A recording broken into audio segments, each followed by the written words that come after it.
What if World War II never happened? How would the world be organized? Imagine what would have happened if Hitler had never started World War II. How would the world look if there had been no devastating destruction, millions of casualties, and decades of political instability? How would countries have developed, and what would have changed in world politics and economics? Let's take a step away from real history and explore how events might have unfolded in this alternate world. The first thing that comes to mind is how relations between countries would have developed. In our world, World War II changed the balance of power in Europe, Asia, and America. The war overturned geopolitical maps, creating blocs that remained in a Cold War state for decades. But what if there had been no war? Would there have been a Cold War between the United States and the Soviet Union? Perhaps conflicts like the Korean War, the Vietnam War, or even the Cuban Missile Crisis might never have occurred. The absence of a global conflict could have led to a less intense ideological clash between communism and capitalism. The USSR wouldn't have been forced to spend enormous resources on military needs,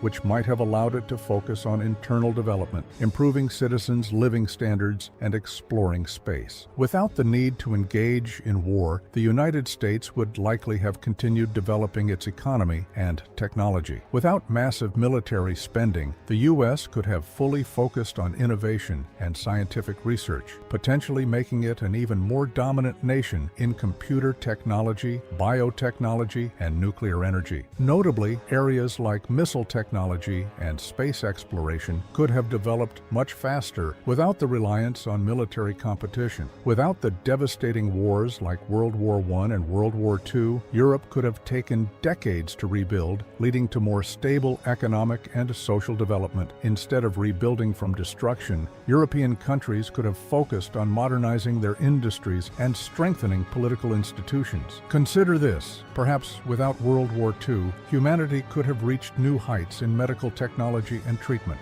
The global community could have accelerated its efforts in the development of medicine, healthcare technologies, and social systems. In a peaceful world, these achievements might have come much faster than after large-scale catastrophes that forced nations to mobilize their scientific resources. How would the world have changed socially and culturally without World War II? Fewer destructions, fewer losses. It's obvious that this would have affected people and their social systems. For example, after the war, many countries experienced a population boom linked to the economic recovery and job creation. Without World War II, the economic boom in the US, Europe, and other countries might have been much milder and prolonged. Without wars forcing nations to mobilize and allocate resources for military needs, populations could have continued to develop their countries more actively. Additionally, without the destruction of cities and infrastructure, many countries could have avoided the post-war economic crisis and severe shortages that paralyzed the global economy. As for the role of women in society after World War II, women played a huge role in rebuilding the economy and industry. They stood alongside men, working in factories, including heavy industry. This led to significant changes in social and cultural norms and accelerated the movement for women's equality and improvement of their rights. Without the war, this social evolution might have occurred more slowly, and women wouldn't have gained such a significant role in industrial and economic life. Additionally, after the war, Europe experienced significant migration as people from Eastern Europe and other regions sought refuge in countries freed from Nazi oppression. However, without the war, these processes might have been much slower, and migration in search of a better future wouldn't have been so massive. Cultural and social practices would have played a role in a peaceful world.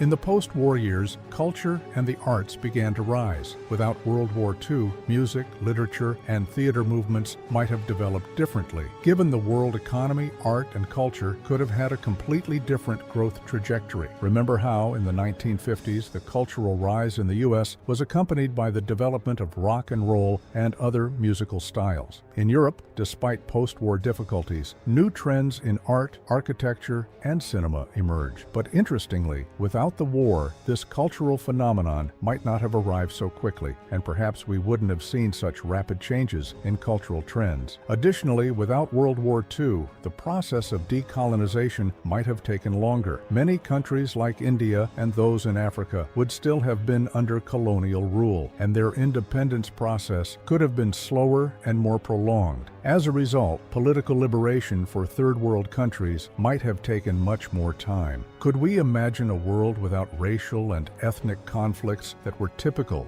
of the 20th century? Without World War II and the racial clashes connected to it, processes for human rights development and minority protection could have been accelerated. Many social justice issues would likely have been resolved much earlier if not for the need to rebuild countries after the war. Moreover, in a world without war, approaches to arms and military technology development could have changed. The U.S. and other global powers would have continued to invest in military advancements, but the need for tactical developments could have been different. This could have meant that the arms race could have developed in a completely different way, possibly even faster. It's important to note the environmental consequences. World War II and its aftermath led to significant changes in the use of natural resources and environmental pollution. The technologies and scales of production introduced during the war threatened nature and ecological sustainability. The global economy and production could have evolved differently without these global catastrophes and threats, with much smaller impacts on ecosystems. What would the world have been like without World War II? It likely could have been more stable, with less destruction, and possibly more innovation in technology and science. But despite all the possible advantages, we also see how much of what developed after the war served as a catalyst for new changes and disruptions. It's impossible to definitively answer the question of what the world without war would have brought, but one thing is clear: it would have been a very different place. So how would the world have changed socially and culturally if Hitler had never started World War II? Fewer destructions, fewer losses. This clearly would have affected people and their social systems.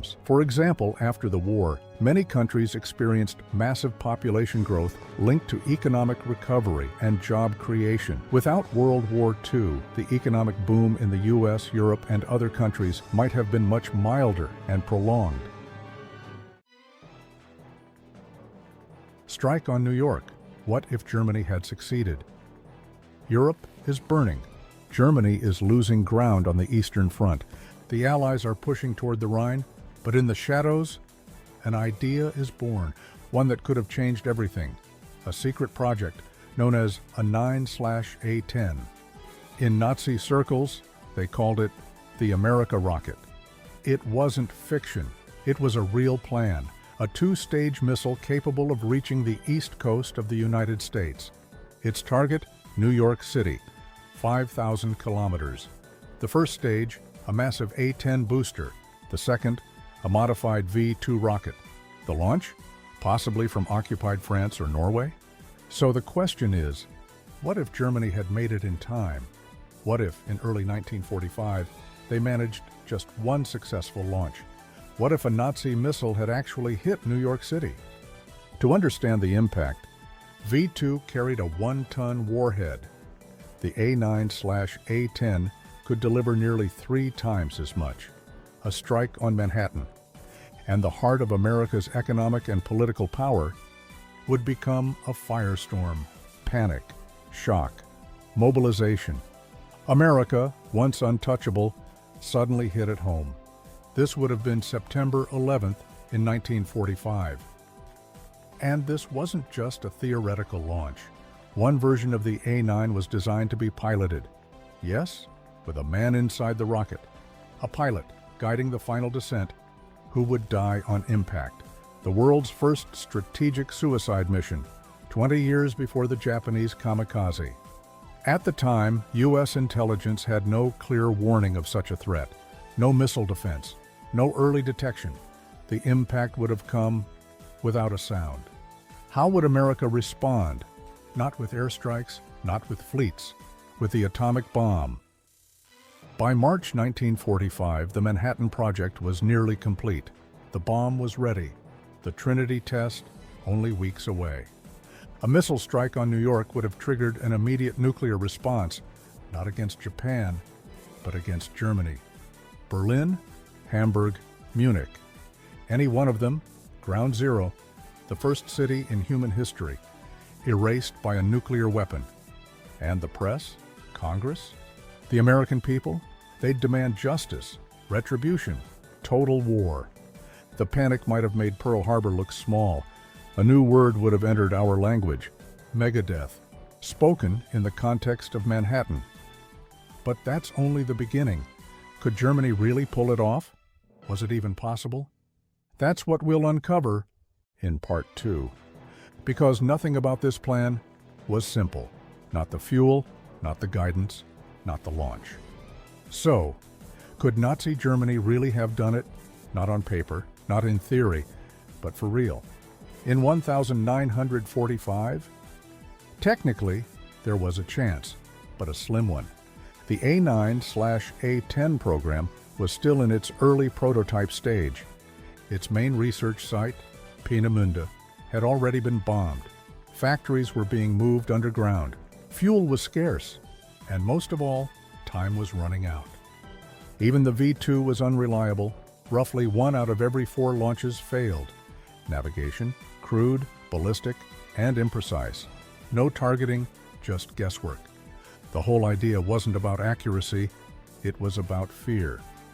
A 9/A10 required special propellants, dual-stage engines, massive launch towers, and it all had to be done while Germany was collapsing. But what if Hitler gave the green light? What if Werner von Braun had been given full control? What if every last drop of steel, fuel, and manpower was funneled into one single launch? It might have worked. One shot, one rocket, one strike on New York.